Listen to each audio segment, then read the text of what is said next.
I'm the author of CINDER and the Lunar Chronicles. And when Elena contacted me to tell me about the concept behind Write On Con this year, which is back to basics, that felt very appropriate for me. And the reason for this is because even though the Lunar Chronicles is going to be a 4-book series, I'm already well into being finished with all 4 books, and so just in the last few weeks I've started thinking about what might be the next project to follow the Lunar Chronicles. And I'm hoping that this November, which is of course National Novel Writing Month, I will be working on a brand new project. So the thought of starting a brand new book and a brand new series right now is very intimidating to me, and I'm kind of looking back and thinking, gosh, I don't know if I remember how to start something from scratch. And so I've been giving a lot of thought to what my process used to be and what it's going to be for this new book. And that's what I'm going to talk to you about today, and hope that some of the tips will help you as well. I know writers hate the one-sentence pitch because how can you possibly put all of your ideas into so few words? But I think that it's really helpful to really narrow down the focus of the story that you're planning to write. So some common examples of pitch sentences that I'm sure most of you will be familiar with might be, an 11-year-old boy finds out that he's actually a wizard and has to go to wizarding school. Another example would be in a futuristic dystopian society, 24 kids are chosen to go into an arena and fight to the death. Very quick, very concise sentences that give a great idea of what the book is about and what is going to catch readers' attention. So the point of writing this pitch sentence right at the very start is not that you're going to be shoehorned into this. You will be able to change it, of course, at any time. But I find that it gives a really direct statement about what I want the book to focus on and what I want the heart of the story to be.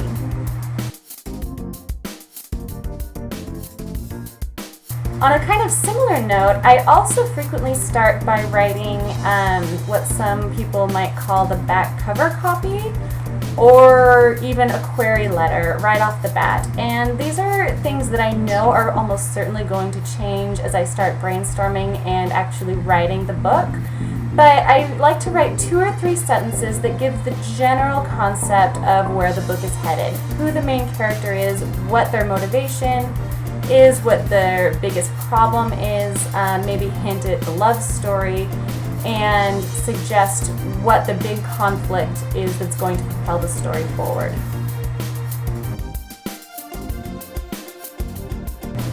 The next thing that I do once I've gotten a handle on what the heart of the story is going to be is I start to research. No matter what kind of book or genre you're writing in, research is really important, and I like to do as much as I can at the outset because inevitably some things that I learned during my research are going to affect the story, and they often give me a lot of great new ideas also.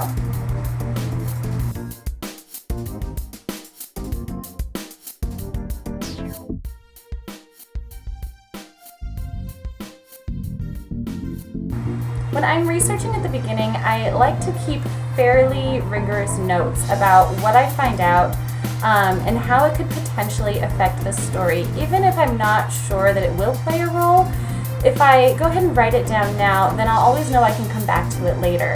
I also try to make sure to keep track of what resources I'm using, so if I later think, hey, I really do need to know more about plagues, then I know what I read and where I read it, and I can go back to that same source to refresh my memory. I also think it's really important during the researching phase to keep your mind open.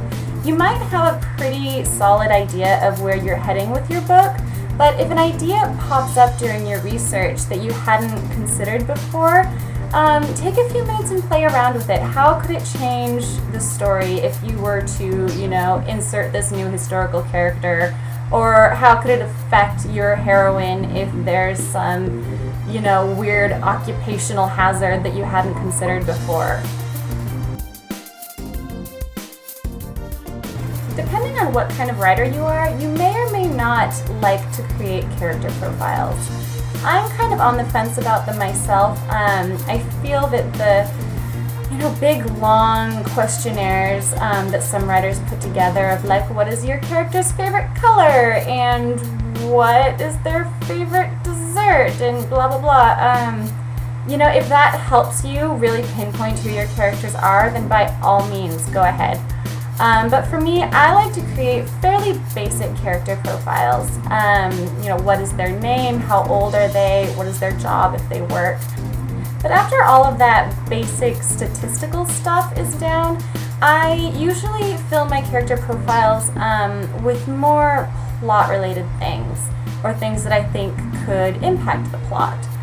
I try to figure out what every character wants at the start of the story. Maybe they want a car, maybe they want to be the star in the school play, maybe they really, really want a boyfriend.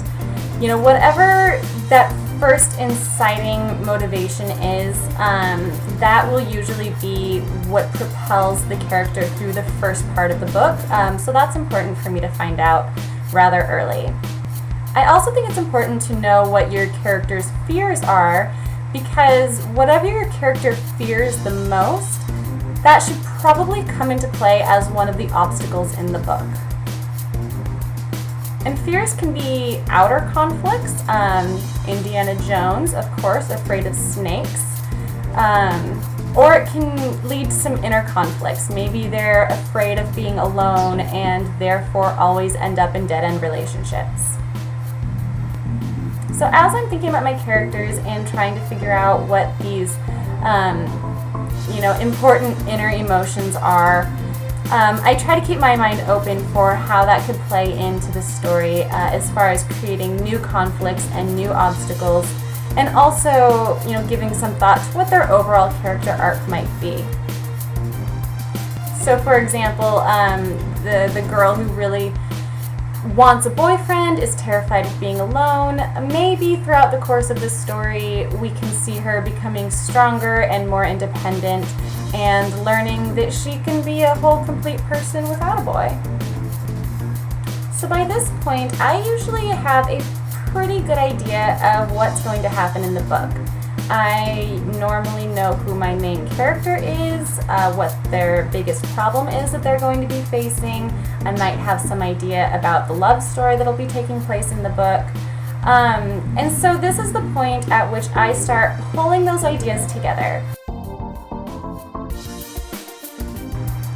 I typically start just by writing down every scene idea that I've possibly had, no matter how vague. Maybe that a scene is going to take place on a pirate ship. Then I'll write that down as a potential scene, even if I don't know exactly why they're on a pirate ship or what's going to happen to them on there. Of course, other scenes will be more detailed. I often have a pretty clear idea of the big climax scene, where it's going to happen and if there's a big battle, who it's going to be between, what the outcome is. So I'll write down any details that I have. So at this point, you may be thinking, hey, it looks like you're forcing me to write an outline. That completely depends on what kind of writer you are and what works for you. I am definitely an outline writer, so at this point in the process, yes, I would start making an outline. It would consist of all of those scene ideas that I wrote down before. Maybe some of them have been scrapped. Hopefully it's also been added to at this point.